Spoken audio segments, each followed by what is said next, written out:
بزرگان محترم، آج کی مجلس میں آپ کو پتہ ہے کہ دعا کے تعلق سے کچھ باتیں عرض کی جا رہی ہے، تو حسب معمول آج بھی اسی تعلق سے کچھ گزارشات آپ کی خدمت میں پیش کرنا ہے۔ دعا کے تعلق سے لکھنے والے نے لکھا ہے، منظوم کلام ہے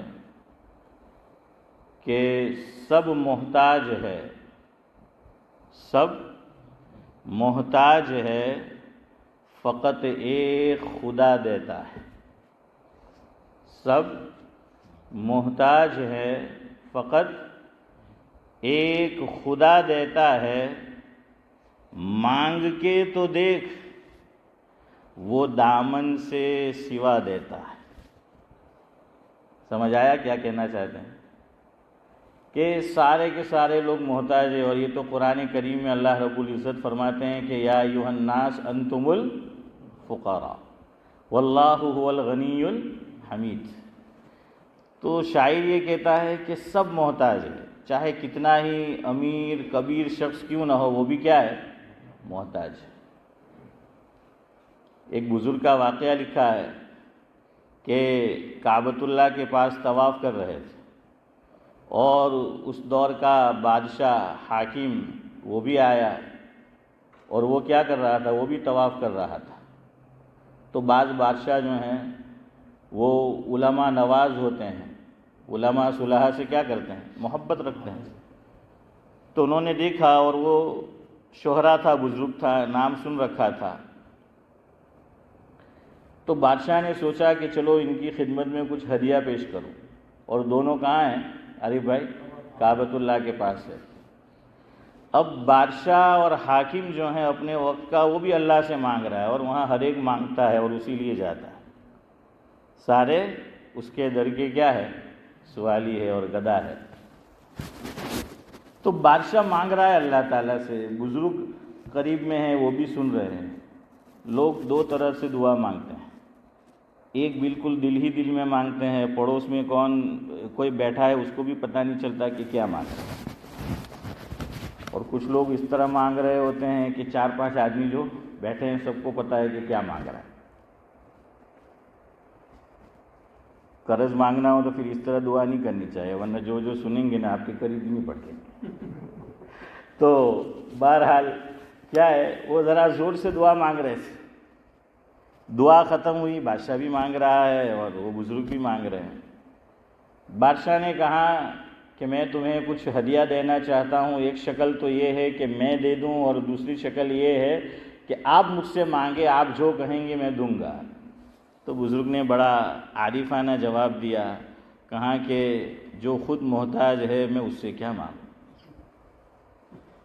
جو خود محتاج ہے میں اس سے کیا مانگوں؟ کہنے لگے ابھی میں نے سنا کہ تو اللہ سے یہاں مانگ رہا ہے، تو پھر میں یہاں آ کے تجھ سے کیوں نہ مانگوں؟ جس سے تو مانگ رہا ہے میں اسی سے کیوں نہ مانگوں؟ تو کیا ہے، لیکن یہ بڑے درجے کے لوگوں کا کام ہے، میں بھی خالی لفاظی کرتا ہوں، ہاں یہ میرا آپ کا کام نہیں ہے، یہ بڑے لوگوں کا ہے، وہ دل گردہ چاہیے وہ، لیکن بہرحال ایسے لوگ آج بھی ہے۔ تو سب ہے محتاج، فقط ایک خدا دیتا ہے، مانگ کے تو دیکھ وہ دامن سے سوا دیتا ہے۔ یہ ہے دامن، یعنی اللہ سے مانگو وہ اتنا دے گا کہ دامن کے سوا، یعنی دامن بھر جائے گا، لیکن اللہ جو دے رہا ہے وہ صدیق بھائی کیا ہے؟ وہ دولت ختم نہیں ہوگی، کہاں کہ وہ دامن سے سوا دیتا ہے۔ آگے اگر آپ سمجھو تو بڑی اچھی بات کہی ہے، شاعر کہتا ہے دل تو پھر دل ہے اللہ تعالیٰ کے تعلق سے، کہ دل تو پھر دل ہے، وہ پتھر کو بھی جلا دیتا ہے یا جلا دیتا ہے، جو بھی آپ کہے۔ جس کو چھو لیتا ہے اس کو آئینہ بنا دیتا ہے۔ یعنی اللہ کا کرم کسی کی جانب متوجہ ہو جائے تو کتنا ہی بڑا گنہگار کیوں نہ ہو، پل بھر میں وہ اللہ کا ولی بن جاتا ہے۔ آپ نے سن رکھا ہے، مشہور بزرگ گزرے ہیں حضرت فضیل بن ایاز رحمۃ اللہ علیہ۔ سعید بھائی کیا تھے وہ؟ پہلے ڈاکو تھے، ڈاکو۔ اور ڈاکو بھی کیسے؟ ڈاکہ کہہ کر مارتے تھے کہ آج میں تمہاری بستی میں تمہارے گھر کی طرف رخ کرنے والا ہوں، ڈاکہ مارنے والا ہوں، بچ سکو تو بچ لو۔ لیکن پہلے کے لوگ سچے ہوتے تھے، جو کہتے تھے وہ کرتے تھے۔ آج بڑے سے بڑا حاکم کہتا ہے، کرتا نہیں ہے۔ وہ سمجھ رہے ہیں؟ سب اس کو سمجھ گئے کہ خالی تھوک الیاس بھائی اڑا رہا ہے، کچھ کرنے والا نہیں ہے۔ تو بہرحال پہلے کے ڈاکو بھی سچے ہوتے تھے، آج کا حاکم بھی سچا نہیں ہوتا۔ تو حضرت فضیل بن ایاز رحمۃ اللہ علیہ، صوفیہ کے یہاں جو تصوف کی لائن ہے اس میں ایک جملہ بولا جاتا ہے، مَتَّخَذَ اللَّهُ جَاهِلًا وَلِيًّا، جس کا مفہوم یہ ہے کہ اللہ تعالیٰ نے آج تک کسی جاہل کو ولی نہیں بنایا۔ یعنی اگر کوئی آدمی جاہل ہے، ان پڑھ ہے، عالم نہیں ہے، غیر عالم ہے، اللہ تعالیٰ اس کو نوازے گا تو پہلے علم سے نوازے گا، پھر ولایت دے گا۔ سمجھ میں آ رہا ہے؟ ولایت کے لیے علم شرط ہے۔ جیسے انڈیا سے آنے والا جو ولایت میں آتا ہے تو پاسپورٹ پہ ویزا شرط ہے۔ یہ جو یورپ، یہ جو برطانیہ ہے، یو کے ہے، انگلستان ہے، اس کو پہلے دور میں کیا بولتے تھے؟ ولایت بولتے تھے، ہے نا اشرف بھائی؟ کہ کہاں جا رہے تھے؟ کہ ولایت جا رہا ہے۔ تو ولایت تو اللہ تعالیٰ جس کو بھی، آپ دیکھیں گے بہت سے ایسے بزرگ گزرے ہیں کہ وہ عالم نہیں تھے، علم نہیں تھا، اللہ تعالیٰ نے جب ان کو نوازنا چاہا ذاکر بھائی تو پہلے کیا دیا؟ علم کی دولت سے جو ہے وہ نوازا۔ دیکھیے علم عبادت سے بھی بڑھ کر ہے، یاد رکھنا۔ اسی لیے علماء نے لکھا کہ قرآن کریم از اول تا آخر آپ دیکھ لیجئے، اللہ کے نبی صلی اللہ علیہ وسلم نے عبادت میں زیادتی کی، نفلی عبادات، تو اللہ تعالیٰ نے روک دیا۔ 29واں پارہ، کون سی سورت؟ سورہ مزمل۔ اللہ فرماتے ہیں کہ یا ایھا المزمل قم اللیل الا قلیلا نصفہ وانقص منہ قلیلا او زد علیہ ورتل القرآن ترتیلا۔ اللہ نے روک دیا۔ لوگ ایمان نہیں لا رہے ہیں، اللہ کے نبی صلی اللہ علیہ وسلم کا دل کڑ رہا ہے کہ لوگ میری دعوت پر لبیک کیوں نہیں کہتے، لوگ ایمان کیوں نہیں لاتے۔ سورہ کہف جمعہ کے دن آپ سب پڑھتے ہوں گے، پہلا ہی رکوع اسماعیل بھائی، اس میں اللہ رب العزت فرماتے ہیں کہ فَلَعَلَّكَ بَاخِعٌ نَفْسَكَ عَلَىٰ آثَارِهِمْ إِن لَّمْ يُؤْمِنُوا بِهَٰذَا الْحَدِيثِ أَسَفًا، کہ محبوبم لوگوں کے ایمان نہ لانے پر آپ اتنے مت کڑیے کہ آپ اپنی جان ہی گوا دیں۔ تو روک دیا۔ لیکن جب علم کی باری آئی تو قرآن کیا کہتا ہے؟ حضور سے اللہ رب العزت مخاطب ہے، فرما رہے ہیں کہ رب زدنی علما۔ حضور سے فرمایا کہ قل، آپ کہیے محبوبم، رب زدنی علما، کہ میرے علم میں کیا فرمائیے؟ اضافہ فرمائیے، زیادتی فرمائیے۔ اس لیے بعض لوگ ایک جملہ بولتے ہیں کہ آپ بڑے وہ علم جانے ہیں کہ تے اصل نہیں ملے، اصل عمل ہے۔ غلط، سراسر غلط۔ جس کی نظر قرآن و سنت پر نہیں ہے تو وہ تو اس کو داد دے گا کہ کیا بات کری، کہ ہاں آج کا دور ایسا ہی ہے۔ آپ جو سمجھتے ہیں کہ ہم بہت علم جانتے ہیں، عمل تو کرتے نہیں، اصل تو عمل ہے۔ نہیں، آپ قرآن دیکھیے۔ حضور اکرم صلی اللہ علیہ وسلم روزانہ فجر کی نماز سے فارغ ہو کر، نسائی شریف کی روایت ہے، حدیث میں ہے، مفہوم یہ ہے کہ حضور 3 یا 4 دعائیں مانگتے تھے نماز فجر کے بعد بطور خاص۔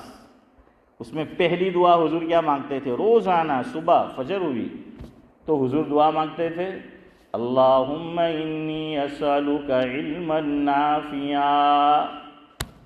کس کی دعا مانگی؟ علم نافع کی دعا مانگی. ٹھیک ہے. خیر بہرحال میں یہ کہہ رہا تھا کہ اللہ رب العزت جو ہیں وہ نوازنا چاہے تو کسی کو بھی نواز دیتا ہے. جیسے ہمارے یہاں ایک محاورہ ہے، کہا جاتا ہے کہ بعض لوگ، نورانی بھائی، قسمت، یعنی پتہ نہیں جملہ اشفاق بھائی بولنا چاہیے کہ نہیں اللہ تعالیٰ کے تعلق سے، لیکن لوگ بولتے ہیں کہ اس کی قسمت اتنی اچھی ہے ابھی دن کیا کہ એવું લાગે کہ اللہ تعالیٰ પાસે પોતે જ લખાઈને લાવેલો છે. صلاح الدین بھائی بولتے کہ نہیں؟ بولتے نا بعض لوگ. کب بولتے ہیں؟ کہ بعض لوگ چاہتے ہیں کہ نہیں مجھے پیسہ نہیں چاہیے، بہت ہے تو بزنس نہیں کرنا ہے، ویسے ہی وہ انویسٹ کر دیتے ہیں. کوئی دل کرتا نہیں ہے، چلو بہت ہے دیا اللہ نے، کر دو. ایک آدمی اس کے مقابل عارف بھائی، اس کے پاس بیچارے بس تھوڑی سی پونجی ہے، وہ لگاتا ہے تو گھاٹا، اور اس کے پاس اتنا ہے کہ گن نہیں سکتا، اتنا ہے کہ کھا نہیں سکتا، اور ویسے ہی دوست نے بولا چلو انویسٹ کر دو، کر دیا تو کیا ہو جاتا ہے؟ عارف بھائی نے خبر دکان چلا لیے تھے، بھائی احمد کیا ہو جاتا ہے؟ ڈبل جو ہے وہ ہو جاتا ہے. جس کے لیے محاورہ ہے بولا جاتا ہے کہ یہ آدمی اتنا لکی ہے، اتنا قسمت والا ہے، نصیب والا ہے، اگر وہ حافظ صاحب کس کو چھو لے؟ مٹی کو بھی چھو لے تو وہ کیا بن جاتا ہے؟ سونا بن جاتا ہے. بھائی اکرم، مٹی کو بھی چھو لے تو کیا ہے؟ وہ سونا بن جاتا ہے. تو اللہ تعالیٰ بھی جب کرم متوجہ ہوتا ہے، یہاں ڈاکو ہے، اللہ کا کرم متوجہ ہوا، اللہ کا ولی بن جائے. اور اسباب کی دنیا ہے. حضرت فضیل بن عیاض کو تو غیب سے ندا آئی، قرآن کی آیت سنی انہوں نے، الم یأن للذین آمنوا ان تخشع قلوبهم لذکر اللہ وما نزل من الحق. اور راہ راست پر آ گئے. کبھی کوئی سبب بن جاتا ہے نا. اسی لیے کہنے والے نے کہا ہے، شاعر نے، کہ نگاہ ولی میں وہ تاثیر دیکھی، نگاہ ولی میں وہ تاثیر دیکھی کہ ہزاروں کی بدلتی تقدیر دیکھی. تو ویسی جو ہے وہ بات ہے. خیر میں آپ کو یہ کہہ رہا تھا کہ ہم سب محتاج ہیں. دینے والی ذات کون ہے؟ اللہ تعالیٰ ہے. تو اللہ سے مانگیں، اللہ سے جو ہے وہ مانگنا چاہیے. اب چلیے آگے چلتے ہیں. مفسر قرآن حضرت عبداللہ بن عباس رضی اللہ تعالیٰ عنہ، ابن ابی حاتم نے اپنی کتاب میں حضرت عبداللہ بن عباس رضی اللہ تعالیٰ عنہ کی طرف نسبت کرتے ہوئے یہ بات لکھی ہے، جو میں آپ کے سامنے میرے اپنے ٹوٹے پھوٹے الفاظ میں ذاکر بھائی کیا ہے رکھ رہا ہوں. اس سے آپ دعا شریعت میں اس کی کیا اہمیت ہے، دین میں اس کا آپ اندازہ لگائیے کہ دعا کیا چیز ہے، اس کی اہمیت آشکار ہوگی. حضرت ابن عباس رضی اللہ تعالی عنہ کا ملفوظ ابن ابی حاتم نے اپنی کتاب میں نقل کیا، جس کا مفہوم اور خلاصہ یہ ہے کہ شریعت مطہرہ میں جتنی بھی عبادات ہے، دو عبادتوں کو چھوڑ کر، یاد رکھنا الیاس بھائی کتنی کہی ہے میں نے؟ دو. اور جب میں پوچھوں تو مجھے جواب دو. تو دو عبادتوں کو چھوڑ کر ابن عباس رضی اللہ تعالیٰ عنہ فرماتے ہیں کہ ہر چیز میں تحدید ہے، حد مقرر ہے. تحدید جانتے ہو؟ حد تو جانتے ہو،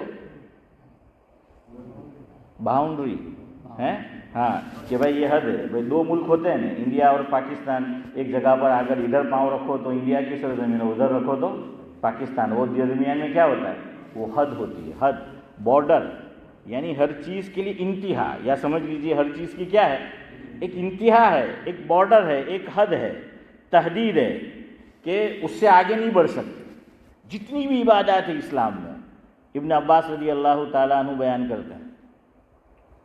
دیکھیے نماز ہر وقت پڑھ سکتے ہیں، حد ہے نا، اس کی حد ہے. جتنی ہمارا دل چاہے پڑھ سکتے ہیں، نہیں کہ میرا دل چاہے کہ میں ایک ہی پڑھوں تو کیا پڑھ سکتا ہوں. میرا دل چاہا کہ میں نفل نماز 3 پڑھوں تو پڑھ سکتا؟ نہیں پڑھ سکتا، نہیں پڑھ سکتا۔ ہاں یہاں بھی یاد رکھو، اشفاق بھائی نے ہمارے جواب دیا کہ جتنی پڑھنا چاہو پڑھ سکتے ہو، لیکن علماء نے ایک بات لکھی ہے کہ ہر چیز میں حضور کریم صلی اللہ علیہ وسلم کا عمل سامنے رکھو۔ اگر کوئی اوابین پڑھنا چاہے، اوابین کب پڑھی جاتی ہے؟ مغرب کے بعد، ہے نا؟ ہاں یہاں ایک بات سن لو، ابھی اوابین ایک چھوٹا نصاب ہے۔ اوابین کا ایک کیا ہے صدیق بھائی؟ چھوٹا نصاب ہے، تو بہت آسان ہے چھوٹا نصاب، اس پہ عمل کرو۔ مغرب کے بعد 2 رکعت تو ہم کیا کرتے ہیں؟ ابو سمجھ چاچا سنت پڑھتے ہیں، ٹھیک ہے نا؟ اس کے بعد پھر 2 رکعت کیا ہے؟ نفل ہے نا مغرب میں، تو وہ 2 نفل پڑھ لو۔ اب میں آپ سے پوچھوں مغرب میں کتنی رکعت؟ تو کہ 7 رکعت، تو 3 تو فرض پڑھی، تو یعنی 4 وہ پڑھ لو، 4 ہو گئی۔ اب 2 رکعت ایکسٹرا پڑھ لو اس کے بعد، تو کتنی ہو جائے گی؟ 6 ہو جائے گی۔ ملا علی قاری علیہ الرحمہ نے اپنی کتاب میں لکھا ہے، اور حضرت مولانا محمد منظور نعمانی صاحب نور اللہ مرقدہ نے بھی غالباً معارف الحدیث میں ایک جگہ تحریر کیا ہے کہ یہ اوابین کا چھوٹا نصاب ہے۔ اوابین، اواب، حضرت ایوب علیہ السلام کے واقعے میں قرآن کریم ذکر کرتا ہے کہ انہو اواب۔ ہاں ہمارے لاجپور میں ہوا کرتے تھے نواب، ہیں؟ ہاں اور یہ کیا ہے نورانی بھائی؟ اواب۔ اواب کا کیا معنی؟ نیک لوگ، پاک باز لوگ، متقی لوگ، اللہ والے لوگ، یہ خود اللہ کہہ رہا ہے۔ تو جو اوابین پڑھتا ہے وہ اللہ والا ہے، تو بھائی اللہ والا سب کو بننا ہے نا، تو پڑھو اوابین، ہیں؟ تو کیا کر لو؟ اوابین پڑھ لو۔ اور بہت آسان، جو لوگ 7 رکعت مغرب کی پڑھتے ہیں، خالی ایکسٹرا کتنی پڑھنے کی؟ 2 پڑھنے کی۔ ہمارے یہاں سب سے بڑا ذاکر بھائی پرابلم ہے نیت کا۔ عوام نیت میں ہی مارا ماری ہے کہ بھائی کیا نیت کرے، کیا نیت کرے۔ دیکھیے شریعت نے جو چیز آسان کی ویسا عمل نہیں کرو گے تو مشکل میں خود اپنے آپ کو ڈال رہے ہو، اور مشکل میں اشرف بھائی کیا ہے؟ پڑھو گے۔ نیت شریعت میں بہت آسان ہے، ہم لوگوں نے مشکل بنا دیا۔ نماز کی نیت زور سے کرنا کسی حدیث میں آیا ہی نہیں۔ جب حدیث میں نہیں آیا تو قرآن میں بھی نہیں آیا، ورنہ میں بولتا کہ قرآن میں نہیں آیا پھر حدیث میں آتے۔ جب میں نے حدیث بولا تو اس کا مطلب قرآن میں بھی نہیں، فقہا کتابوں میں بھی نہیں ہے۔ ہاں کس کے لیے فقہا نے لکھا؟ بعض لوگ شکی ہوتے ہیں، متشکک، شکی مزاج، ان کی مزاج میں کیا ہوتا ہے؟ شک ہوتا ہے۔ آپ نے دیکھا ہوگا بعض لوگوں کو، میں نے دیکھا ہے، ایک صاحب تو ہمارے یہاں انتقال ہو گیا، اللہ مرحوم کی مغفرت کرے، میں نام نہیں لیتا، اب میری طرف دیکھو کہ کیسے شکی ہوتے ہیں۔ چھوڑ دیں گے، کال باندھا شروع کیا، چھوڑ دیں گے، کیوں؟ وہ کہیں گے نیت تو کری نہیں ہے، کیا ہے؟ میں نے نیت تو کی نہیں، اور کیسی؟ کہ زبان سے، کہ میں نے اللہ اکبر کہہ دیا، میں نے زبان سے نیت نہیں کی، تو وہ کال ہی پورا کیا کر دیا؟ توڑ دیا۔ کال ہی کیا کر دیا؟ وہ توڑ دیا۔ شریعت میں بہت آسانی ہے، شریعت میں بہت آسانی ہے۔ امام اگر ہو، امامت میں بھی کہ ہم کسی امام کے پیچھے نماز پڑھ رہے ہیں، ابھی مولوی محمد صاحب جو ہیں ہمارے امام صاحب عشاء پڑھائیں گے، آپ عشاء ان کے پیچھے پڑھو تو یہ بولنے کی ضرورت نہیں ہے کہ میں مولانا محمد بن اقبال قولیہ یا دودھ والا جو بھی ہو اس کے پیچھے کیا پڑھتا ہوں؟ عشاء پڑھتا ہوں۔ ہاں اگر آپ ایسا کہنے گئے تو پھنس جاؤ گے۔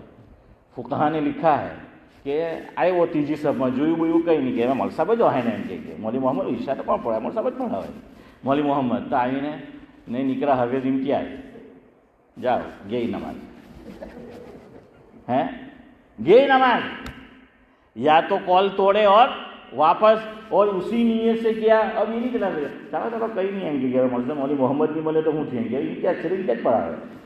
نہیں، شریعت امتیاز کر رہی ہو ہے۔ ہاں اب اشفاق بھائی ڈاکٹر کے پاس جانے کا، سرجن کے پاس، وہ سرجری کریں گے آپ کی. تو بہرحال اس لیے کہاں خالی یوں کہہ لو کہ بھائی یہ جو امام نماز پڑھا رہا ہے سعید بھائی اس کے پیچھے پڑھتا ہوں تو کوئی مسئلہ نہیں، ورنہ متعین کرو گے اور کچھ اور نکلا تو کیا ہو جائے گا، مسئلہ ہو جائے گا. اس لیے کچھ مت کہو. اور نیت کتنی آسان، اللہ اکبر، اور ہم نے مشکل بنا دیا.